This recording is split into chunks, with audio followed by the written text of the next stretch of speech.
আজকে এই মতুয়া সম্প্রদায়কে এই সংসদে যে আসন, যে সম্মান, যে প্রতিষ্ঠা জাতীয়তাবাদী দল দিয়েছে, সেই জন্য আমি সর্বপ্রথমে দেশনেত্রী বেগম খালেদা জিয়া এবং প্রয়াত জিয়াউর রহমান দেশনেতা তাদের আত্মার শান্তি কামনা করছি। সাথে সাথে জাতীয়তাবাদী দলের মির্জা ফখরুল ইসলাম আলমগীর একজন সৈনিক, লড়াকু সৈনিক মহাসচিব এবং আমাদের যথাযোগ্য কি বলবো একেবারে উপযুক্ত প্রধানমন্ত্রী তারেক রহমান, তাদের আন্তরিক ধন্যবাদ জানাই।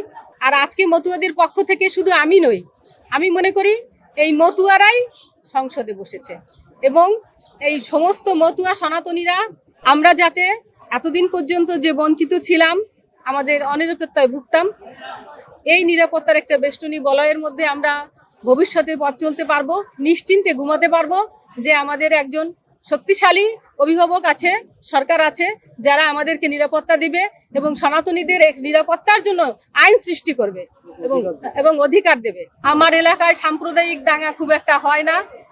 আমরা ওখানে হিন্দু মুসলমানরা মিলেমিশেই কাজ করি। আপনারা জানেন প্রত্যেক বছর ওরাকান্দি ঠাকুরবাড়িতে একটি বারুণী মেলা অনুষ্ঠিত হয়, যেখানে লক্ষ লক্ষ মানুষ আসে। সেখানে শুধু হিন্দুরা, সনাতনীরা আসে না, মতুয়ারা আসে না, সেখানে মুসলমান, বৌদ্ধ, খ্রিস্টান সব ধর্মের এবং উপমহাদেশের বাইরের বিভিন্ন কান্ট্রি থেকে লোকজন আসে এবং আশ্চর্য হয়ে যাবেন আপনারা, সেখানে আমাদের নিজেরাই নিজেদের নিরাপত্তা, কখনোই কোনো দুর্ঘটনা আজ পর্যন্ত ঘটেনি। বিতর্কের জায়গা তো অবশ্যই আছে, কারণ গোপালগঞ্জ জেলা, সেখান থেকে আজকে আমাকে জাতীয়তাবাদী দল এখানে হাত ধরে এনেছেন। মতুয়া বহুজন ঐক্য সমাজ যে জোট, সেই জোটের হাত ধরেই আমার এই রাজনৈতিক পথ চলা শুরু।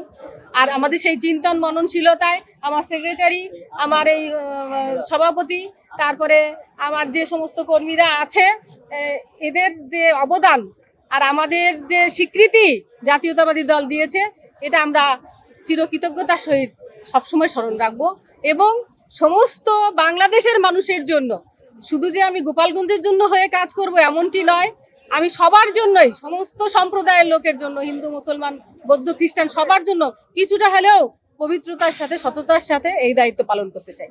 আপনাকে নিয়ে দেখলাম অনেক লেখালেখি হচ্ছে, আপনি আওয়ামী লীগের সাথে সম্পৃক্ত ছিলেন, এখন সেই বিষয়টা একটু ক্লিয়ার করবেন।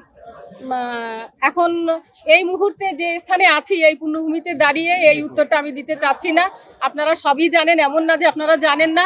আজকে আমি আবারও বলছি, যেখানে অবমূল্যায়ন হয়েছে, যেখানে আমাদের অমর্যাদা হয়েছে, সেখানে থাকার কোনো প্রশ্নই ওঠে না। আপনি একজন ব্যক্তিগত মানুষ হিসেবে নিজেকে প্রশ্ন করে দেখবেন, যেখানে আপনার অমর্যাদা হবে সেখানে কি আপনি থাকবেন? থাকবেন না। এই উত্তরটা মনে হয় আপনারা পেয়েছেন।